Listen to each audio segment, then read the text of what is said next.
We bring in Diane King Hall is with us, host of Morning Movers, to take a look at a lot of the morning action and names to watch here. As I mentioned, the steel makers and the tariff announcement, Diane, there was talk that that would pressure the dollar. It has, in fact, because we haven't seen the 98 handle for some time. And you're taking a look at a lot of these names. Steelmaker is in the news. Yeah, look, tariffs are top of mind this morning, whether we're talking about the broad market action or sector action. And while the broader market is under pressure amid the ratcheting up of tensions between the U.S. and China of who's not negotiating fair or not, or who is negotiating fair, on the flip side, you have this ratcheting up of plans for increased tariffs on aluminum.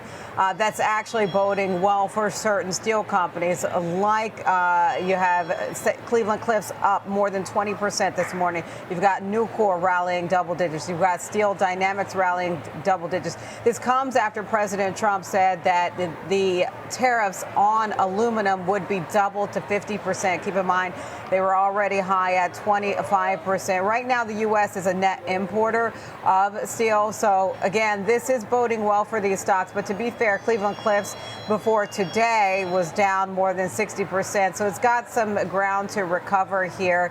The stock, again, is down this year. The backdrop is that Cleveland-Cliffs has been navigating this market volatility. It's been fueled, of course, by internal restructuring and along with the geopolitical framework.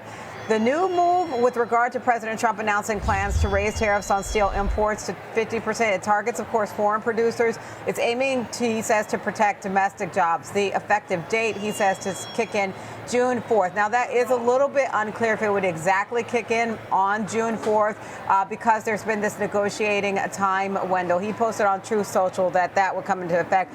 But there's been these reciprocal tariffs had been temporarily paused to allow time for negotiations. So it's unclear if there will be an extension with regard to this June 4th date on the increase in tariffs on steel. European Union officials have been criticizing the move, warning that it undermines ongoing trade negotiations, increasing uncertainty for the global economy. Now, some industry watchers, again, see this as a bargaining tactic when it comes to the Trump administration. At the same time, the EU says it's prepared to reimpose and expand retaliatory tariffs if no deal is reached. So, you know, this could be something that obviously there is some clarity that we need to get between this month, midweek this week, and the middle of July. There's also been some pushback, Nicole, from the unions. Labor unions call the tariff hike a direct attack on industries and workers, in particular Canadian industries and workers. The USW, that's the United Steelworkers Union, they're warning that thousands of jobs are at risk here. So it certainly, you know, puts the steel sector in the spotlight right now in terms of market reaction. You mentioned the dollar. Again, on the plus side, you're seeing this sharp rise higher in U.S. Steel, Nucor, Cleveland-Cliffs, and Steel Dynamics. Yeah, and you know, the price of steel. So this is designed, orchestrated to raise the price of steel. It could benefit in some ways domestic steel makers. However, it doesn't bode well for the way they play in the sandbox with the other steel makers. The benchmark steel price is about $875 per metric ton. That's up from $725 per metric ton when that was before President Trump announced the 25% steel tariffs in February. The one name not participating here would be U.S. Steel, and that's because of the takeover here that's happening with Nippon for $55 a share. So that's likely to happen. So it's sort of out of the story. It is. I mean, because it's a deal stock, so obviously the price action around it has already been priced in, you know, like all the movement around it. So it's not going to oscillate the same way that we see Cleveland-Cliffs and Nucor and Steel Dynamics with regard to their reaction today because it's a deal stock. But the president did highlight that deal, and it looks like the Trump administration is on board with that deal moving forward. He promoted it, vowing no layoffs or outsourcing, although the agreement is not completely finalized that yet. But it appears that it's time to, you know, that it will be shored up and that it's a clear nod to steel workers in Pennsylvania and overall in the Rust Belt. Yeah, and it seems that there's still unclear details on this, so we'll have to continue to follow up. You mentioned the dollar at 98.86. right now, lower today. Let's take a look also at Boeing, which gets an upgrade. That's good news there for Boeing. Yeah, look, it feels like this is the year of turnaround for Boeing. You have more and more analysts becoming more constructive on this. In fact, Bank of America becoming extremely bullish on Boeing, and now it's got a street high with its new price target. It's boosted its price target to $260 a share, so certainly some upside from here. From its price on Friday, it would signal more than 20% upside from there. Confidence is essentially building in the turnaround for this aerospace giant. They like the turnaround strategy.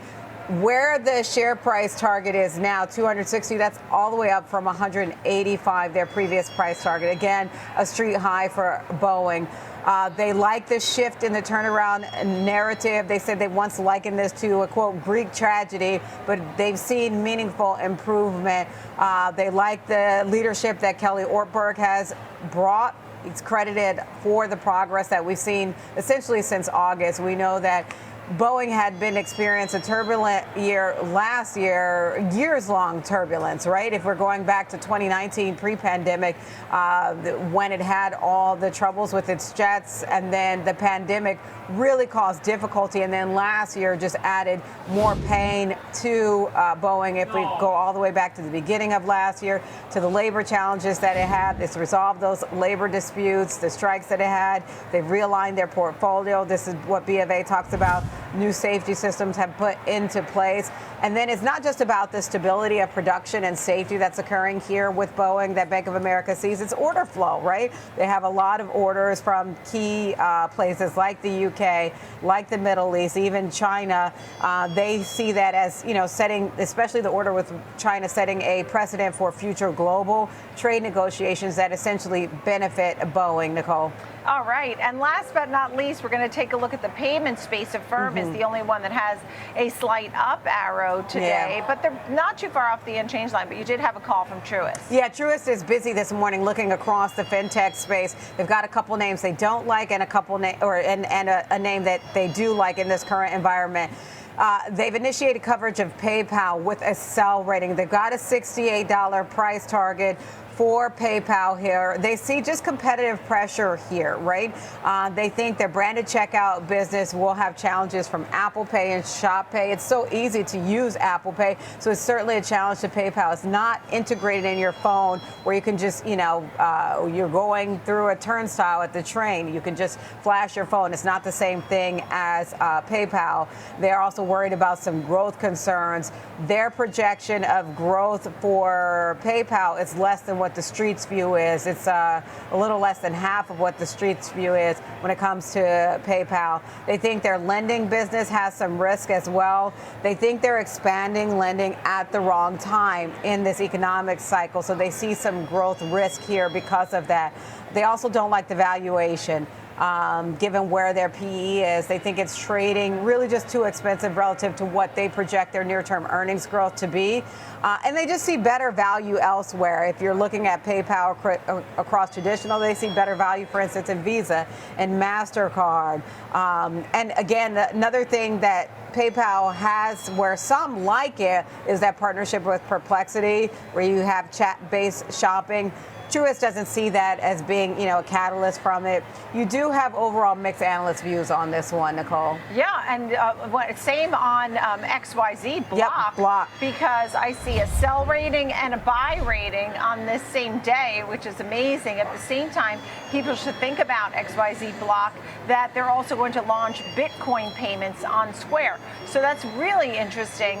The Raymond James was the outperform. Truist is a sell rating, exactly. So Truist is worried about just macro sensitivity when it comes to Block.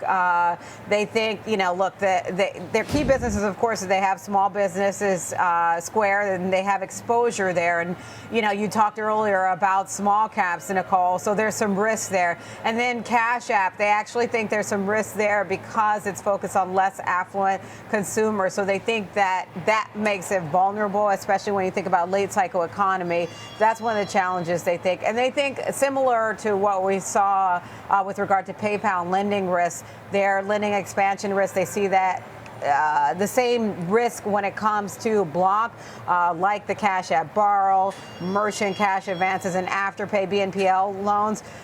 They see that as potentially reaccelerating some growth, but again, there's some risk here. So they're cautioning about higher credit losses and just difficult growth comparisons year over year. So that's one of the concerns here and why they have a sell rating and a $60 price target when it comes to Block. And go ahead. Yeah, no, I thought you were finished. I was just going to go back to Boeing because I think this chart for Boeing is incredible. It was at 128, a low around the Liberation Day tariffs, 128. It's up to 212 and a new 52-week high. I mean, you were talking about some of the news there, also getting orders from India and all these other places. So there certainly seems to be a lot of positivity surround Airbus, Boeing and Airbus in talks with Air India and major aircraft operators. I mean, we know that this is the one at home. Yeah. So everybody cheers for Boeing over Airbus, I would say. Yeah, absolutely. And look, many analysts said it would make a comeback, right? And it was just a matter of time when you think about Boeing, right? It has to build planes. There are only two companies that do this. I mean, it operates in a duopoly. So you have Boeing versus Airbus. It was bound to be a time where it would start to make that recovery. And so you see analysts turning more bullish on it.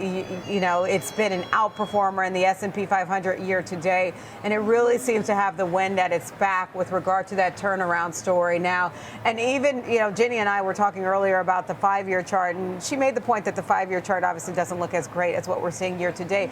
But if you look at the 5-year chart now compared to what it looked like at the beginning of this year, it's a very different story that tells. So you can see, you know, kind of the beginning of this serious turnaround story when it comes to Boeing. And really quickly, I know we mentioned Affirm earlier. Just want to get to that because Truist is constructive on Affirm. They've got a buy rating on it. They've got a $58 price target. They like the two-sided network at Affirm. They think it gives value to both consumers and merchants. It's got robust growth expectations here. They anticipate continued volume growth and market share gains. And that's a great point, especially and they say despite macro headwinds, they view the long-term story favorable. You put that in the context of Klarna and their recent news there, which we know that that's a private company, but it has a lot of challenges, so they see Affirm taking market share. All right, we covered a lot of names there, folks. Diane King Hall, thank you.